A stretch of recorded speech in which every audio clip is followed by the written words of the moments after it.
Muitas vezes as pessoas acham que apenas se arrependendo do erro que cometeu já é suficiente para limpar.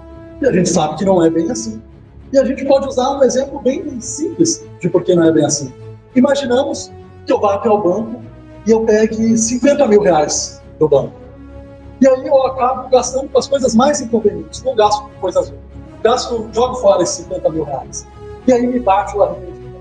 Mas não devia ter feito isso. Devia ter feito algo melhor com esse dinheiro. Me arrependi verdadeiramente. Eu saldei o débito que eu tinha no banco. Posso estar arrependido, mas meu débito de 50 mil continua ali. A mesma coisa ocorre nos grandes erros que cometemos. Há 3 passos para conseguir purificar. Primeiro, arrependimento. Segundo, reparação. Terceiro, expiação.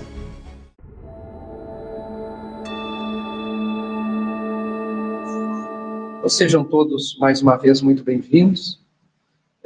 A exposição doutrinária desta tarde traz por título Bem-aventurados os que são misericordiosos, e é o nosso irmão Lucas que vai nos conduzir, nosso irmão que é trabalhador da Sociedade Espírita Simão Pedro.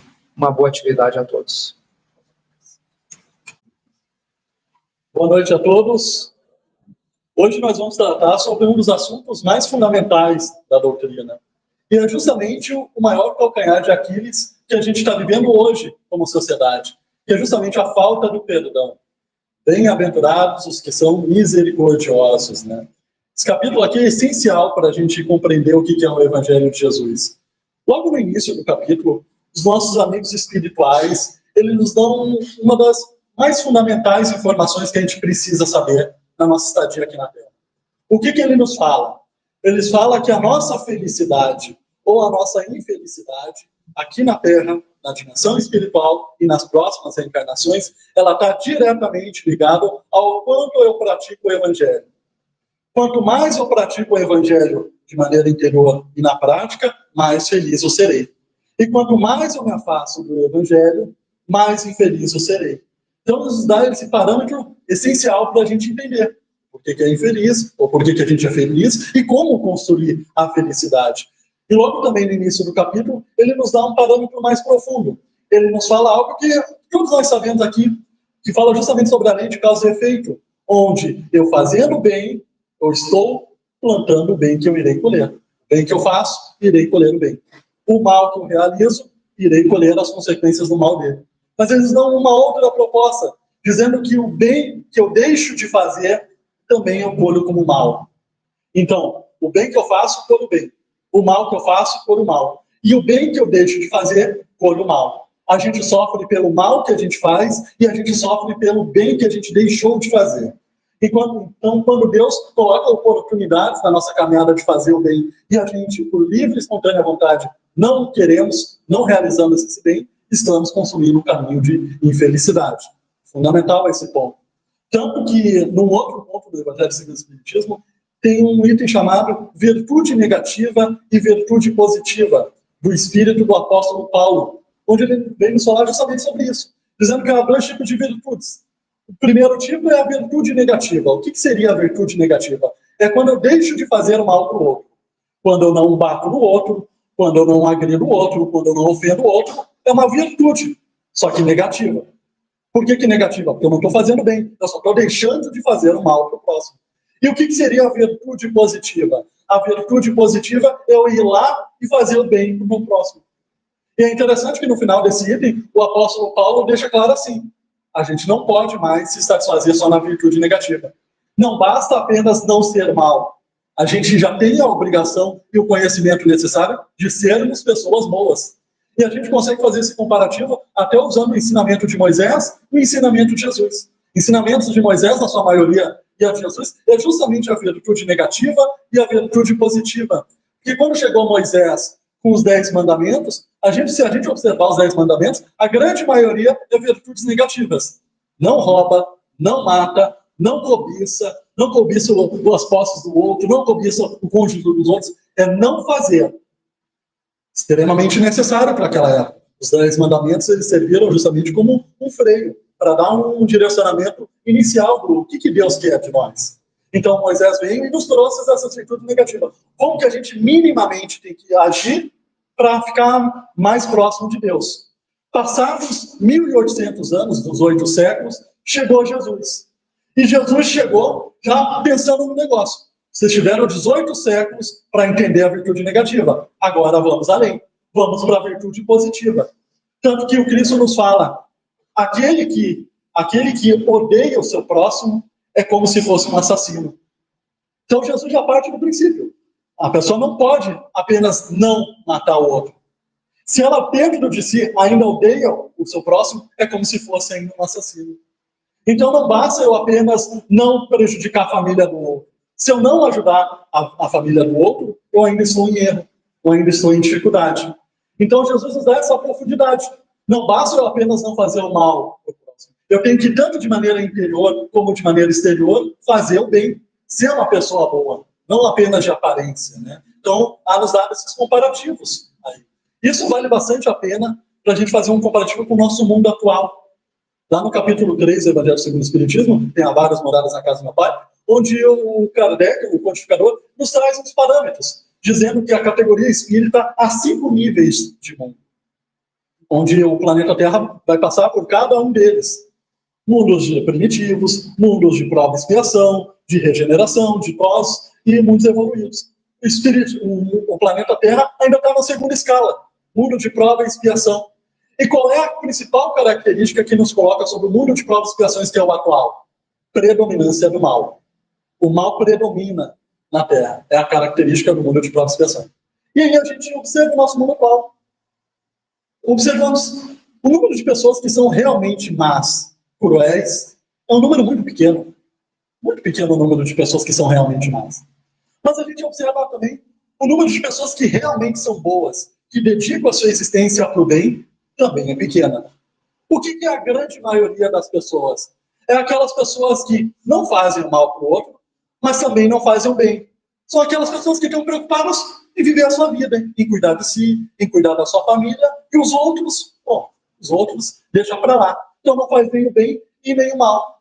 E segundo como a gente acabou de ver com a virtude negativa e a virtude positiva, eu não fazer o mal é como se eu tivesse feito, se eu não fizer o bem, é como se eu tivesse feito o mal. Então a gente pega um número pequeno de pessoas cruéis, com um grande número de pessoas que ainda não fazem o bem, predominância do mal sobre o bem.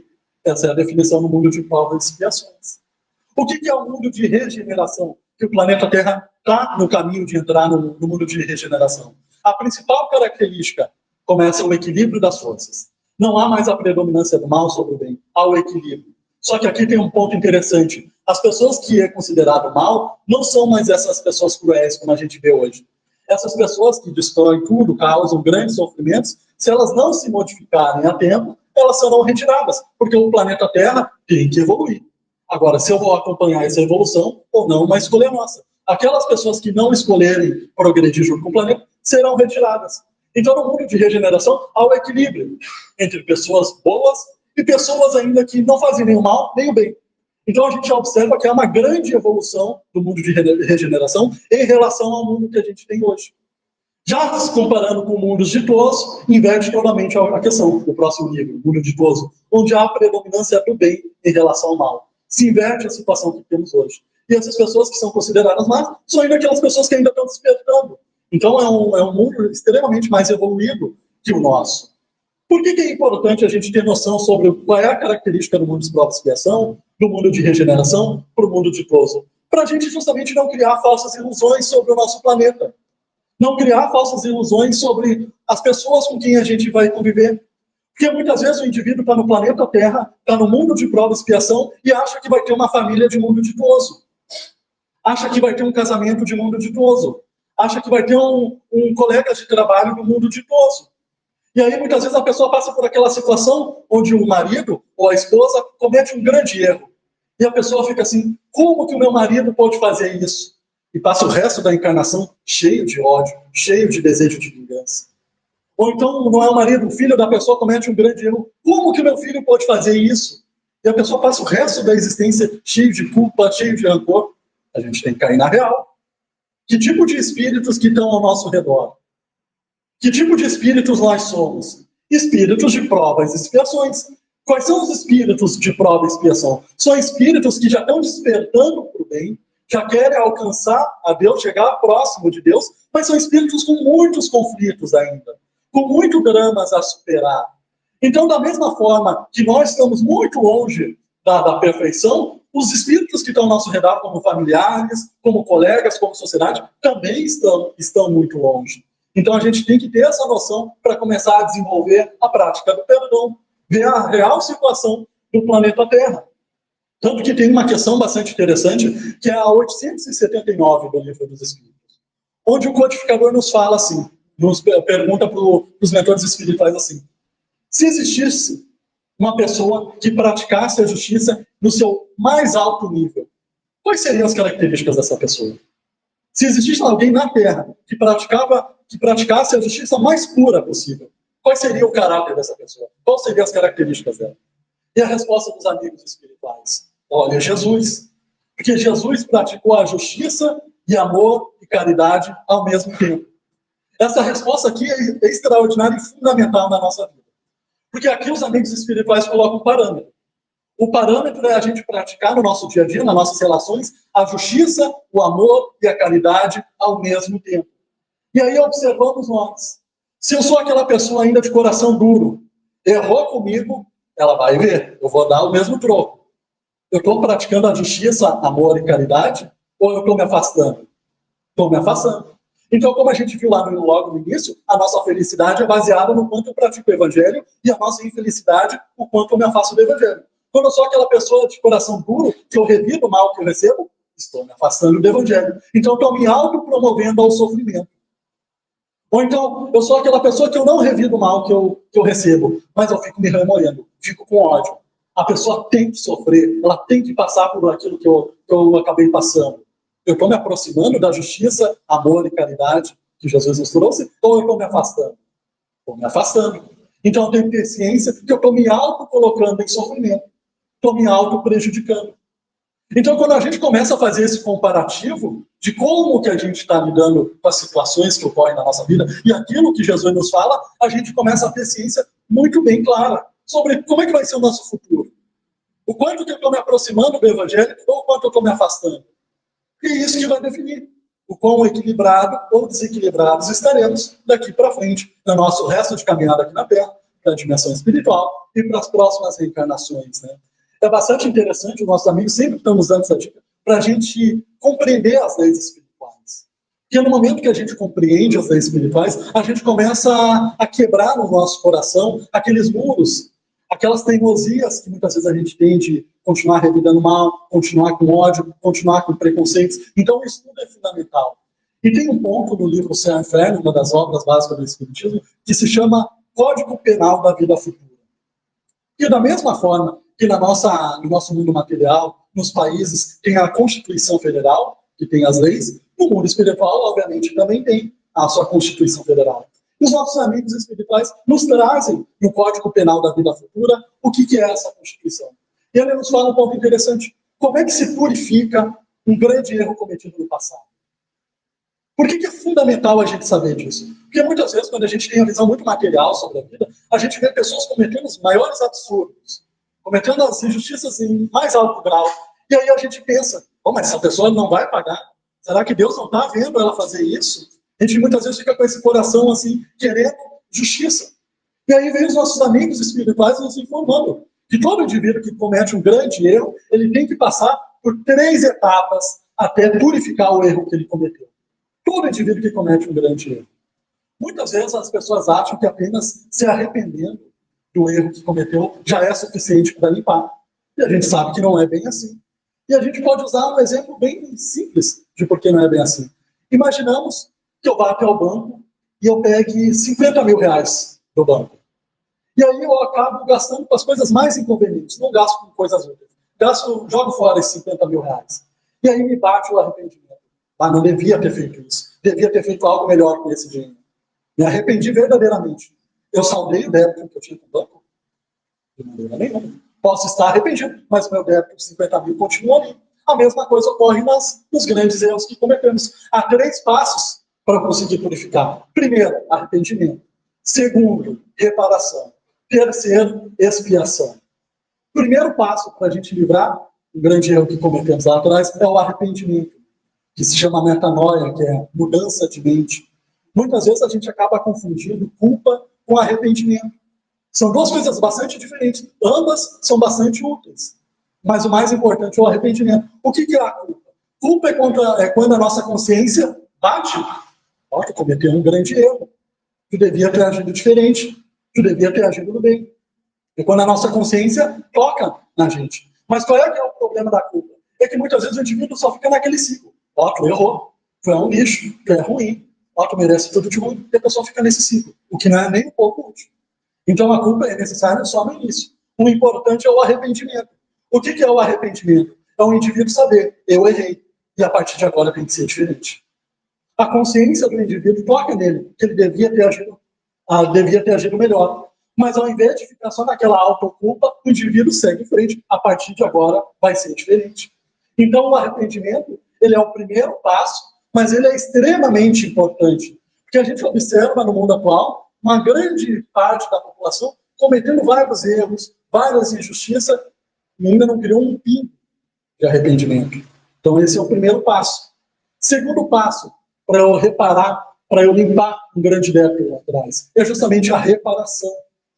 É dito para nós que todos nós a gente tem como se fosse um caderno, uma agenda, com todos aqueles grandes erros que nós cometemos, e quem foram os indivíduos que foram prejudicados por conta de mim, e o que eles foram prejudicados. Há feito essa análise na dimensão espiritual. E antes da gente reencarnar, é feita toda uma programação de como que eu posso reparar os erros que eu cometi com ele.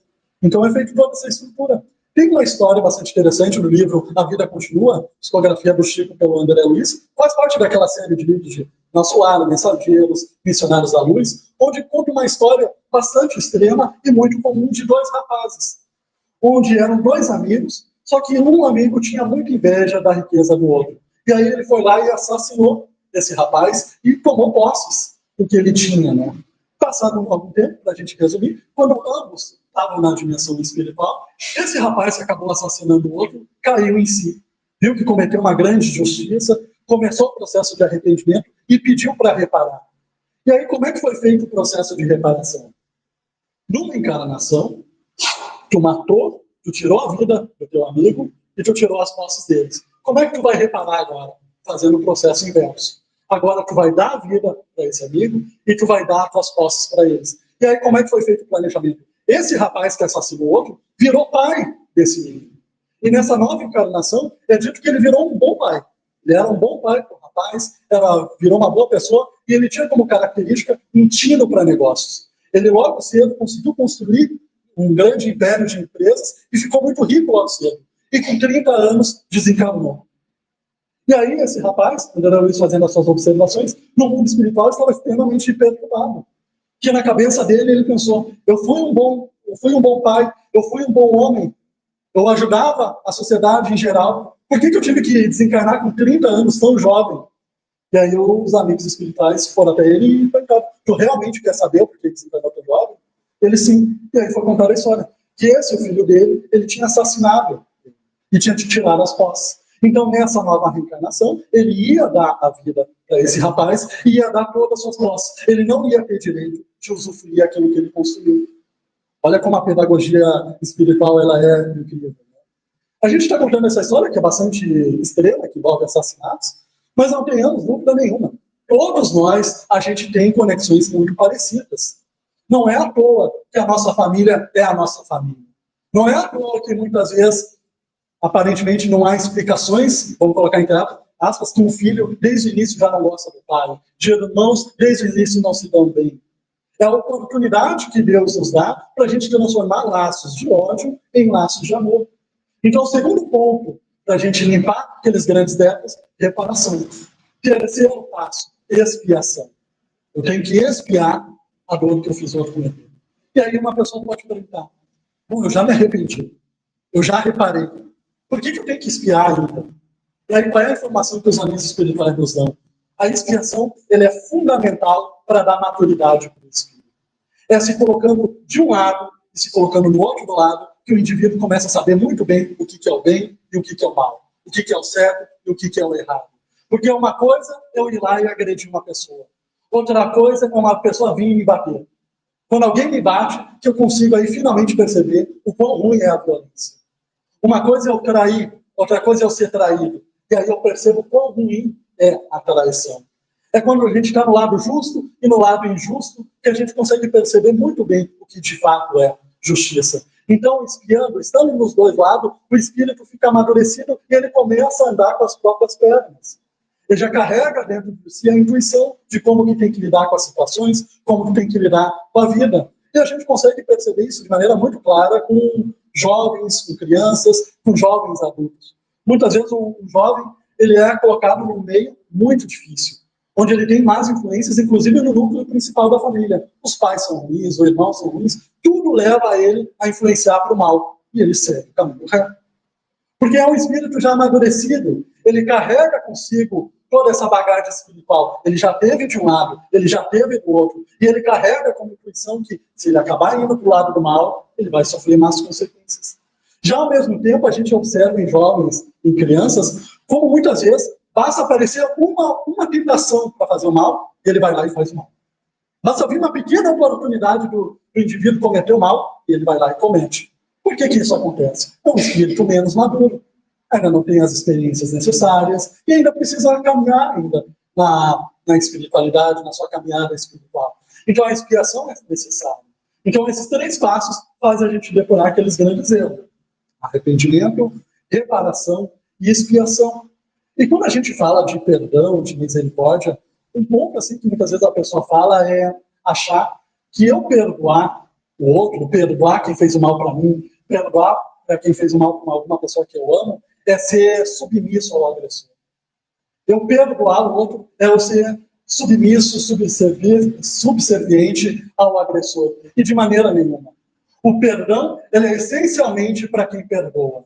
Não é para o agressor, é para quem perdoa, essencialmente. Vamos dar uma situação bastante extrema. Imaginamos que uma pessoa acabe assassinando alguém que eu amo.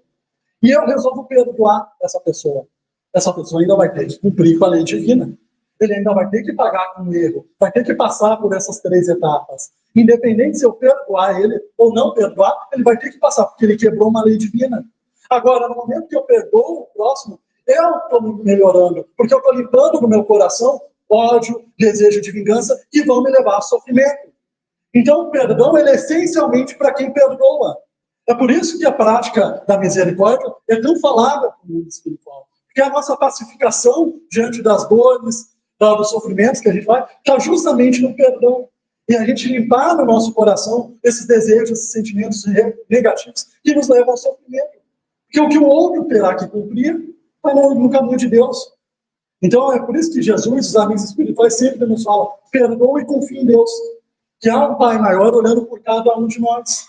Tem um livro muito interessante chamado Terapia pelo Perdão, da Joana de Ângeles, pela psicografia do Divaldo, onde a Joana nos dá um parecer completo sobre a prática do perdão, as consequências positivas do perdão, e tem uma etapa que ela fala quais são as consequências negativas de eu não perdoar. Se eu sou uma pessoa e eu resolvo que eu não vou perdoar alguém que me fez mal, o que vai acontecer comigo nessa mesma encarnação? E aí ela nos dá alguns pareceres. Primeiro ponto do que vai acontecer conosco se a gente não praticar o perdão: adoecimento físico. A gente adoece fisicamente quando não perdoa. E aí como é que a gente pode dar essa explicação de por que a gente piora fisicamente? Todos nós sabemos que o nosso corpo, que a gente tem um corpo espiritual, e esse corpo espiritual tem pontos de canalização de fluidos. Que os orientais chamam de pontos de chakras, mas a gente no meio espírita fala centros de força. São 7 centros de força, né, que a gente tem. A forma como a gente está conduzindo a nossa vida, eles muitas vezes acabam prejudicando esses centros de força, trazendo doenças para o corpo físico. Então, por exemplo, se eu sou uma pessoa muito rancorosa, se eu tenho muita mágoa, eu estou prejudicando o meu centro de força do flexo cardíaco. E prejudicando o meu centro de força do flexo cardíaco, eu posso desenvolver doenças no âmbito do coração. Falando isso, é óbvio que uma pessoa que tem doença no coração, que tem problema no coração, não quer dizer que ela é rancorosa, que ela tem muitas mágoas. Mas quem é rancoroso, quem carrega muita mágoa, está prejudicando esse ponto. Ou então, se eu sou uma pessoa muito irritadiça, muito brava, muito violenta, estou prejudicando meu centro de força coronário, que fica bem no cérebro. E prejudicando esse centro de força, prejudico a minha área cerebral. Então, no momento que a gente carrega ódio, rancor, desejo de vingança, preconceito, a gente está prejudicando os nossos centros de força e, por consequência, prejudicando o nosso corpo. Então, no momento que a gente não perdoa, estamos prejudicando o nosso corpo fisicamente. Iremos adoecer fisicamente. Um outro ponto que é dado, a gente nos prejudica psicologicamente. Nosso campo mental fica prejudicado no momento que eu decido não perdoar. E como é que ele é prejudicado? Eu começo a ter uma visão bastante negativa. Começo a ter uma visão negativa sobre as relações, sobre o planeta, sobre a sociedade em geral. Começo a me afastar dos outros. E todos nós possamos conhecer alguém que é assim, uma pessoa que carrega muita mágoa, muito rancor, e tem uma visão bastante negativa sobre tudo. Né? Que gradativamente isso vai acontecer. Ou então, a pessoa fica paralisada no tempo. Essa é uma característica bastante comum de quem guarda bastante rancor, bastante mágoa. A pessoa paralisa. Tanto que tu conversa com ela hoje, ela fala seus dramas, suas dores. Volta a falar com ela daqui a 10 anos, ela continua com as mesmas dores, as mesmas rancores. A pessoa não consegue ir para frente, não consegue ter um novo olhar sobre a situação. Então, paralisa totalmente. Então, a falta do perdão, ela nos prejudica psicologicamente. Outro ponto que acaba nos prejudicando espiritualmente, através da obsessão. Toda pessoa que não perdoa, que carrega dentro de si mágoas, rancores, vai ficar em estado de obsessão. Porque todos nós sabemos aqui que a nossa conexão com o mundo espiritual, ele se dá pela lei de sintonia. Estarei conectado com espíritos que têm o mesmo campo mental, os mesmos sentimentos e conduzem a vida como eu. Que são puras de sintonia. Agora, se eu sou aquela pessoa cheia de ódio, cheio de desejo de vingança, que tipo de seres espirituais estarão muito bem conectados comigo? Seres odiosos, seres com desejo de vingança, sintonia pura. E aí, gradativamente, a gente vai se prejudicar espiritualmente. E agora, um outro ponto que é nos colocado. A gente acaba, no momento que a gente deseja o mal para o outro, deseja a vingança para o outro, tem ódio do outro, a gente acaba se entrelaçando cada vez mais com o nosso alcance. No momento que a gente odeia uma determinada pessoa, a gente se entrelaça espiritualmente a pessoa. Tanto que Emmanuel tem uma frase muito interessante, onde ele nos fala assim: no momento que eu resolvo odiar alguém, é como se eu estivesse me auto-algemando a ela. E no momento que eu resolvo perdoar alguém, é como se eu estivesse me auto-libertando dela. Então, quem define quem vai estar comigo na dimensão espiritual, nas próximas reencarnações? Eu. Unicamente eu decido quem vai ser comigo. Tudo depende do quanto eu quero continuar odiando aquela pessoa ou o quanto eu quero estar disposto a perdoar, me auto-libertar. Então, tem todos esses pontos. Então, a gente consegue perceber que a falta do perdão, o carregamento de dramas, de ódio, de rancor, tem um poder enorme de paralisar a nossa existência. Paralisar a nossa caminhada espiritual, de nos prejudicar em todos os âmbitos da vida. Âmbito espiritual, âmbito físico, âmbito mental, tem um poder enorme a falta do perdão. Né? Entrando no nosso final da atividade, um ponto que é nos colocado assim, para a gente conseguir superar esses dramas, porque a gente sabe que na prática é muito complicado essas situações, os amigos espirituais nos dão também 3 passos para a gente conseguir superar qualquer drama, qualquer conflito, qualquer dores, sofrimentos que apareçam na nossa vida. Há 3 passos que temos ensinamentos. Primeiro, a gente entender a nossa vida. Segundo, a gente se conectar com Deus. Terceiro, a gente agir no bem. Para qualquer drama, qualquer sofrimento que apareça na nossa existência, esses 3 passos, os nossos amigos espirituais nos dizem que faz a gente ter esse encorajamento para seguir em frente, independente do que nos ocorra.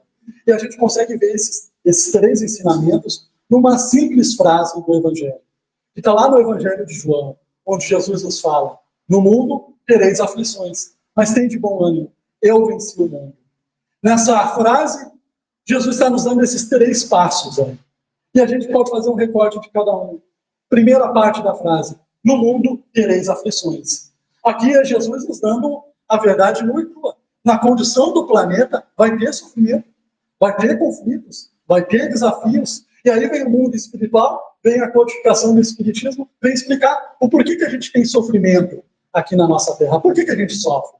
Lá no capítulo 5, é nos dado esses 3 passos de por que a gente sofre. Primeiro ponto que nos fala: por causa de provas. O que são as provas? São as dificuldades que nos forçam a desenvolver virtudes.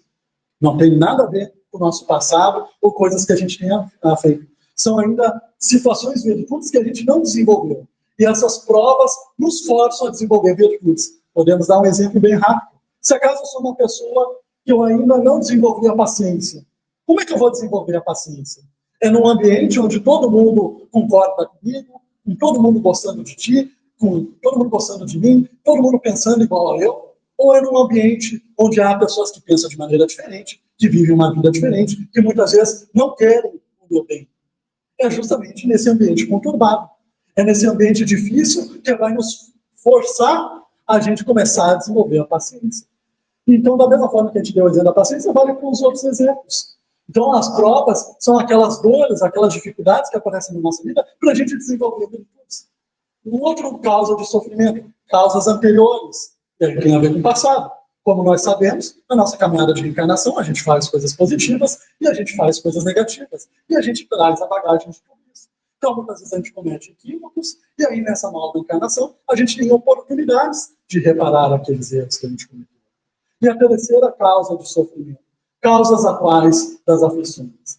E aí não tem nada a ver com o passado, não tem nada a ver com virtude, tem tudo a ver com o nosso livre-arbítrio. A forma como eu estou conduzindo a minha vida hoje pode me levar para um caminho de sofrimento ou um caminho de não sofrimento. E é fundamental esse ponto. Porque muitas vezes o indivíduo ainda não faz a autoanálise, não tem um autoconhecimento e coloca tudo na conta do passado.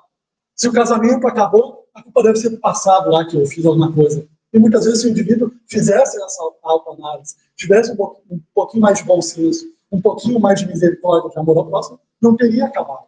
Então, no momento que a gente faz essas reflexões, a gente evita muito sofrimento na nossa vida. Então, a primeira parte dessa frase, no mundo tereis aflições, é Jesus nos falando. Na nossa caminhada aqui na Terra, vai ter dor, vai ter dificuldade. Segunda parte da frase, mas tem de bom ânimo. O que seria bom ânimo? Bom ânimo é justamente um encorajamento para a gente se encontrar com Deus, para a gente se conectar com Deus. Porque a partir da conexão com Deus, a gente começa a desenvolver um encorajamento para enfrentar situações. E como é importante nos dias atuais, que a gente consegue observar muitas pessoas falando que estão descrentes, perderam a fé em Deus. E por que ocorre muitas vezes? Por que as pessoas muitas vezes perdem a fé em Deus? Porque muitas vezes elas acreditam num Deus que não existe, que é um Deus, o garçom das minhas vontades. Ou Deus realiza aquilo que eu quero, ou ele não existe. Se eu estou com alguma doença, ou Deus cura a minha doença, ou ele não existe. Se eu estou com alguma dificuldade financeira, ou Deus me dá dinheiro, ou ele não existe. Se a gente seguir por esse caminho, obviamente a gente vai ficar muito desapontado. Porque como falou Jesus, o que é a fé? Fé é confiança. Confiança em Deus, independente do que nos ocorra. Se tudo está muito bem na nossa vida, confiamos em Deus, somos muito gratos. Se tudo está muito mal, muito difícil, confiamos em Deus e sabemos que há um Deus misericordioso, há um Deus amoroso que está olhando por nós, que há uma razão para as coisas acontecerem na nossa caminhada. Então, fé, essencialmente, é confiança. É isso, quando a gente começa a confiar em Deus, confiar em Jesus, confiar no Espiritismo, a gente justamente começa a ver que as coisas têm uma razão de ser. As coisas não acontecem por acaso, que todos nós, a gente está muito bem amparado pela dimensão espiritual. A gente começa a confiar e a seguir em frente, independente do que nos ocorre. E o final da frase, eu venci o mundo. No mundo tereis aflições, mas tem de bom ânimo, eu venci o mundo. E aí a gente observa a vida de Jesus. Jesus foi perseguido, foi humilhado, foi chicoteado, foi humilhado, foi crucificado, e no final de tudo isso ele diz, eu venci o mundo. Qual é o significado de ser eu venci o mundo? Eu venci o mundo significa que ele fez aquilo que tinha que fazer, ele cumpriu o seu objetivo, independente do que ocorreu com ele. Qual era o objetivo de Jesus? Implantar o evangelho no planeta. Então, eu venci o mundo é a gente, aplicando para o nosso dia a dia, aplicando para nós, é fazer aquilo que precisa ser feito. Independente se a situação está boa ou está ruim, a gente ser pessoas boas, é fazer a caridade, fazer o bem, fazer aquilo que precisa ser feito. Com motivação ou sem motivação, a gente fazer aquilo que precisa ser feito. A psicologia de Jesus, a gente observa no Evangelho, ela é bastante propositiva. Jesus sempre está falando para todo mundo, haja, vá para o caminho do bem.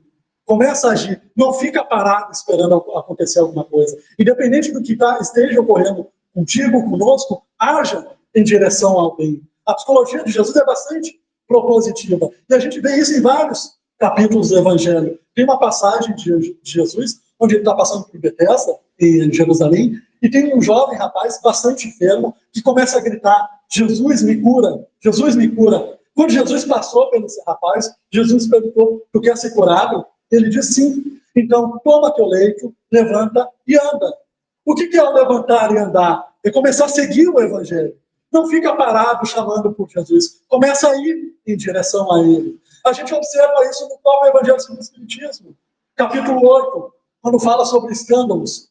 Onde ele nos fala assim: se acaso a tua mão é um motivo de escândalo, receba. Se acaso o teu olho é motivo de vergonha, arranque-o. Porque é muito melhor tu ir para o reino dos céus sem uma mão e sem o olho do que ir para o inferno inteiro. Palavra de Jesus. É claro que quando Jesus está nos falando isso, ele não está falando para a gente decetar os nossos membros. E sim está falando para a gente começar a agir e tirar do nosso coração os nossos defeitos que nos levam ao sofrimento. Se acaso eu observo que eu sou uma pessoa que fala muita bobagem, que eu comece a ficar quieto. Se eu sou uma pessoa que observo que não faço muita caridade com o meu próximo, que eu começo a me levantar e agir em prol do próximo. A psicologia de Jesus é totalmente propositiva para a gente conseguir ir para frente. E por que Jesus sempre nos pede para agir? Por que Jesus sempre nos pede para ser propositivo em relação ao outro? Porque ele vê um grande potencial dentro de nós. Dentro de nós já há todo o poder que a gente tem para ser um espírito evoluído. Não precisa criar nada. O poder já está dentro de nós. O problema todo é que esse poder está mal direcionado. Porque é uma mesma força que há dentro de mim para desistir de mãe, de pai, de família e viver uma vida totalmente feliz, é a mesma força que eu tenho para começar a valorizar a minha existência, para começar a valorizar a vida como um todo. A mesma força que há dentro de mim para eu me esforçar e acabar vivendo uma vida totalmente fútil, totalmente inconveniente, é a mesma força que eu tenho para agir em prol do meu próximo, em prol da sociedade. A força é a mesma. A diferença de um para o outro, do mal, do bem, é uma virtude invisível chamada desejo. O que eu realmente desejo para mim? O que eu realmente desejo para o resto da minha encarnação? O que eu realmente desejo para a minha família? O que eu realmente desejo para a sociedade em geral? E o desejo aqui não é aquele pensamento supérfluo de eu desejo bem. Não.